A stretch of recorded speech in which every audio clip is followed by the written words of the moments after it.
Hello everyone. আজ দুপুরের পর থেকেই মনটা বেশ একটু ঘুরু ঘুরু করছিল, তাই আর কিছু না ভেবেই বিকেল বিকেল বেরিয়ে পড়লাম নতুন একটা খাবারের জায়গা এক্সপ্লোর করব বলে। তবে জায়গাটার ব্যাপারে আপনাদের সঙ্গে আগেও আমি ডিসকাস করেছি, কিন্তু আগে কি হলো সেই জায়গাটায় গিয়ে আবারও সেই সেম এক্সপিরিয়েন্স হলো, সেইটা জানতে হলে দেখতে হবে আমার এই দিনের বড় ব্লগটা। সময় মতো পৌঁছে গিয়েও রেস্টুরেন্টে আমরা পেলাম না খাবার, কিন্তু দেখুন এসেই কি যেন হলো আমার একটা চোখটা পুরো লাল হয়ে গেল। যেই জায়গায় এসেছিলাম আমার মনে হচ্ছে আপনারা অনেকেই চিনতে পারছেন জায়গাটা, কারণ এই জায়গায় আগেও একবার এসে আমি ফিরে গিয়েছি। তবে কি আর করার, খাবার না পেলাম তো কি হয়েছে, ভাবলাম চলুন একটু ভালো করে শপিং করি।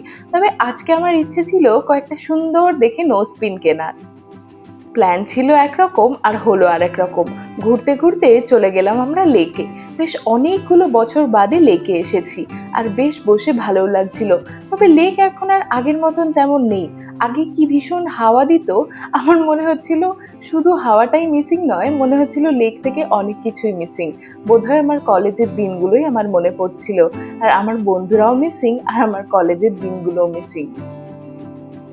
লেকে বসে বসে কলেজের বন্ধুদের কথা ভীষণই মনে পড়ছিল, তাই তাদেরকে ফোন করে একটু কথা বলে নিলাম, আর তাদেরকেও একবার লেকের ভিউ দেখিয়ে দিলাম। লেক থেকে বেরিয়ে আমরা আবারও এক্সপ্লোর করলাম একটা নতুন জায়গা, যেটা পুরোটাই আনপ্ল্যান্ড ছিল। এটার গোটা ডিটেলসটা থাকবে আমার বড় ব্লগে। তারপর আমরা যেহেতু আজকে মেইনলি খাবার এক্সপ্লোর করতে বেরিয়েছিলাম, যেই জায়গায় গিয়েছিলাম সেইখানে তো পেলাম না, তবে অন্য আরেকটা জায়গায় গিয়ে দারুণ খাওয়া দাওয়া করলাম। আপনারা হয়তো আমার পুরোনো ব্লগে দেখে থাকবেন, ফুচকা ম্যানে আমি আসতে ভীষণই ভালোবাসি। আগেও আমি অনেকবারই এইখানে এসেছি, তবে এইবারে গিয়ে দেখলাম ফুচকা ম্যানে চলছে দারুণ একটা অফার। আমি সেই অফারটা আমার বড় ব্লগে আপনাদের সঙ্গে ডিটেলসে শেয়ার করব।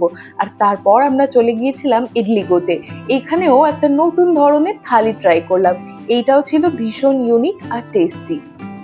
আজকের মিনি ব্লগের প্রত্যেকটা ডিটেলসই থাকবে আমার বড় ব্লগে। আজ তাহলে আসি, কাল আসছি বড় ব্লগটা নিয়ে। টাটা।